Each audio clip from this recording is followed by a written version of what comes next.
everyone. Welcome to WSFM, Weird Science and Fucking Magic. I'm here with Blaze and Brando. This is the second episode, and we're going to talk about nothing for however long we feel like doing it. Yeah, we're gonna Blaze. But it's Braised. Oh, Brazen Brando. My apologies. So, okay. What? This is a man who wishes to remain anonymous for whatever reason that anybody ever wishes to remain anonymous. But from what I hear from my good old buddy Alex Jones and those guys, he's the highest level of government people. This goes above top secret. But yeah, I'm gonna sit down and it goes up into your mind. It goes up into your mind pretty deeply, into your pineal gland. And isn't that like that's what some people call it? You know? Well, isn't it like a? Because I don't know, but isn't it like what they call like the reptilian brain and stuff like that? Isn't that like an actual eye? Like it's a physical, like the mechanism is similar. It's kind of like the physiologically it's the interaction with the gateway that is where memories come from. The gateway to what? Some people call that your soul or your psyche. Yeah, and what I think is so interesting about that is because I think a lot about dreams, and I think that you remember your dreams. But you can't qualify time in a dream. You know what I mean? Like you can't say like how long a dream took because you just can't remember because there's no like timekeeping method in your dream. But there is this sort of subtle interaction with the time frame that is your buzz. Right, but so like when how long you recognize a nice, subtle, good feeling. How far you go with it. Right. Time is however long it feels like it took, I guess. But there's that Garth song where he's, I'm much too young to feel this damn old. Like, why? Why is he much too young to feel that damn old? Maybe he dreamed a lot. Like, if you have a lot of dreams. Because, you see your dreams, you recall your dreams.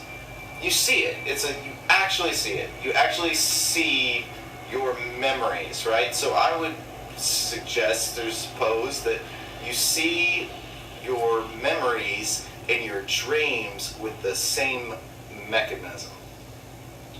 Yeah, I guess. A visual reconstruction, like holographically, like in the brain. And some people have more of, they actually can grasp what their persona is.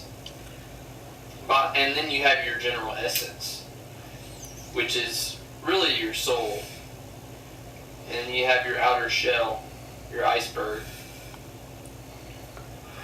And I'm glad if you got nice curves for your iceberg. I'm buying, they say. Yeah, I just think it's interesting because I swear, man, I'll go to sleep and I'll have a dream and I'll feel like I'm gone for like 3 days or something like that, and then I'll wake up. I'm still 27 years old when I wake up. But like, fuck, I was gone for a week. Does that not add on if I'm doing that? Like every time I go to sleep, or every time I sleep, do we not accumulate like our beings, not just the subjective experience?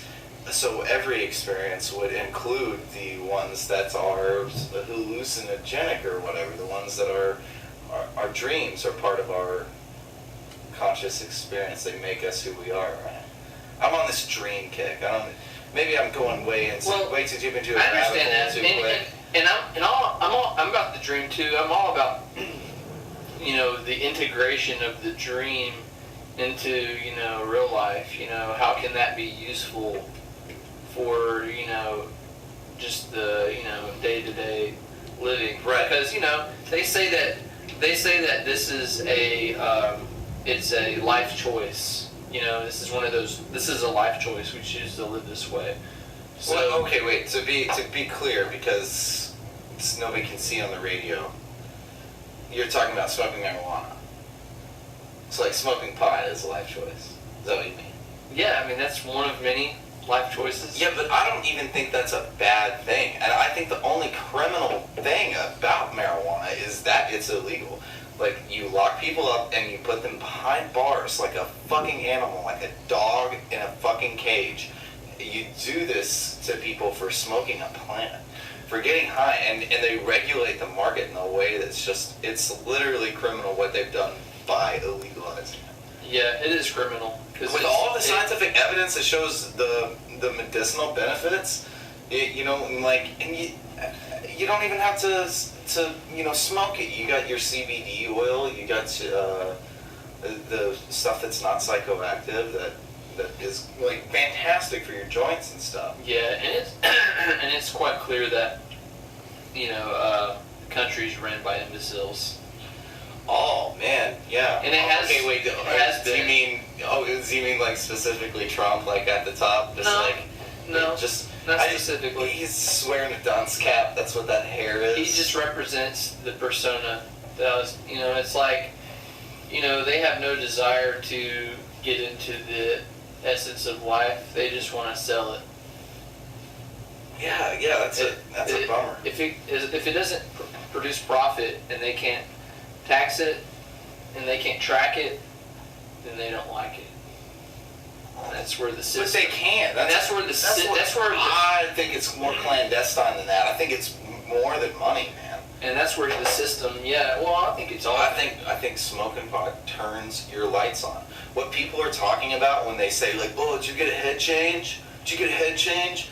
That's like started thinking about this shit. Started thinking about my environment and shit. Thinking about a bunch of assholes running it. Shit. Yeah. Yep. Can't keep you from thinking about that.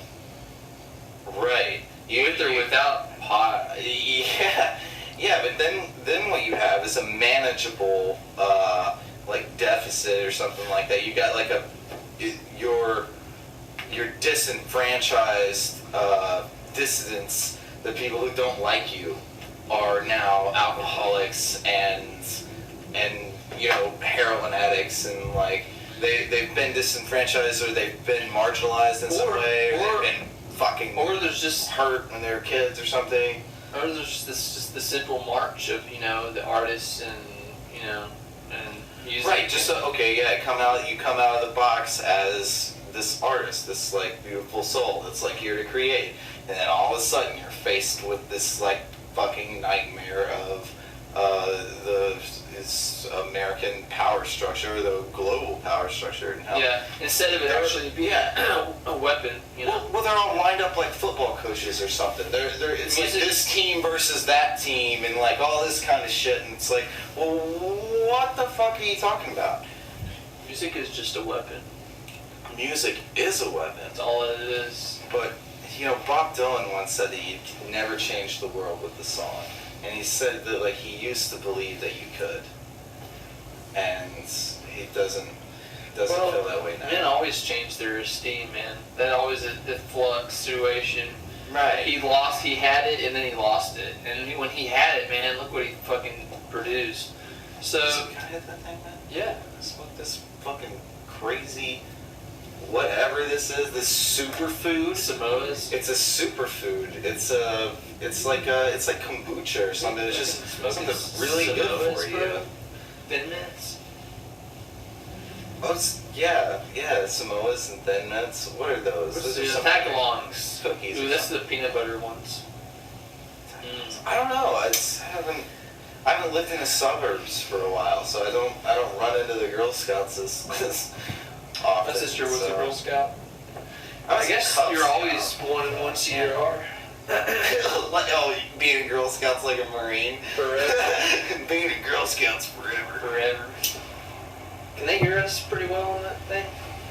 You'd be surprised. Yeah, it picks up like really well. But I also have access to.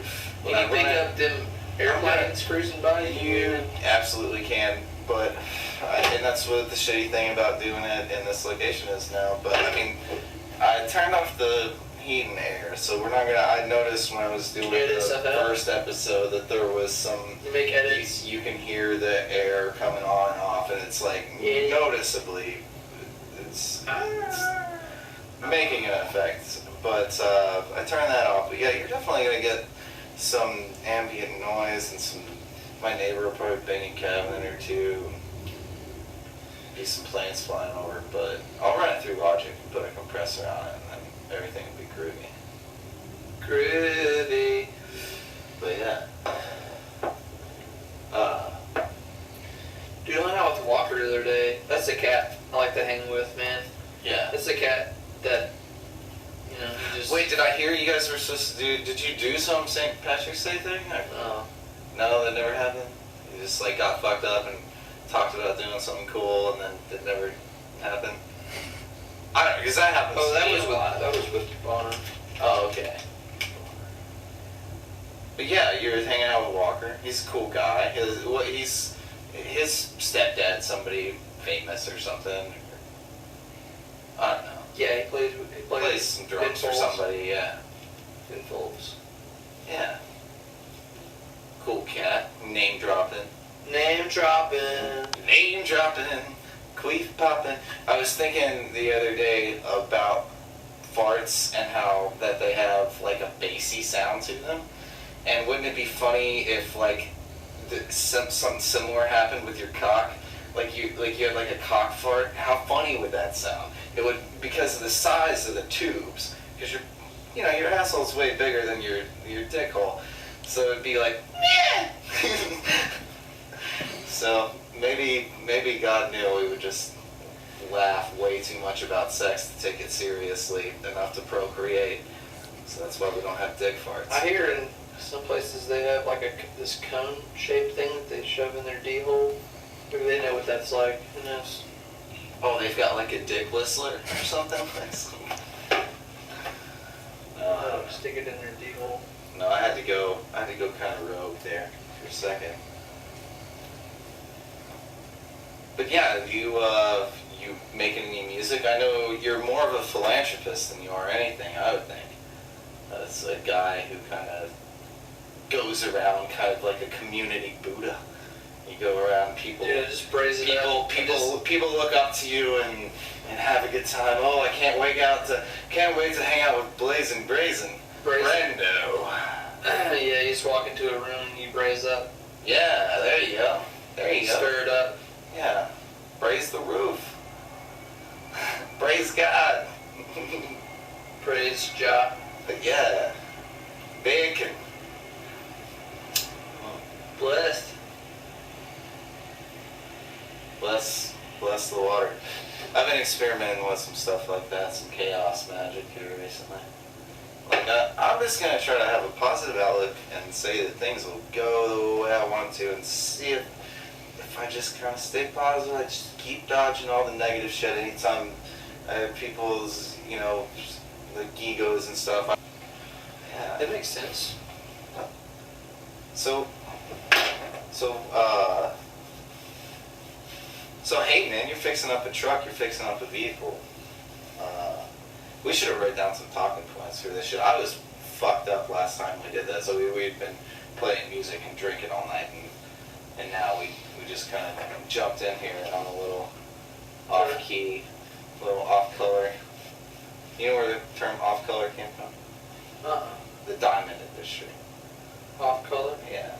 Clarity of the diamond. If something was off color, it wasn't good, Kind of cloudy. Yeah. Off color. Uh-huh. Those group of bastards. That's one of those like conspiracy theories that turned out to be real. The diamond industry, they just like got a surplus of diamonds and just like monopolized the market, and then just marked up the prices like through the fucking roof. And they're basically worthless. They just figured out like, oh, if we take a whole bunch of this one rock, then we can make people pay for it and say that it's rare, and then we'll just have like the Flintstones. Because that's kind of what it's like, isn't it? The Flintstones, you put a rock on somebody's finger, a crystal. Does it have any magical properties? Do you have any opinions about this?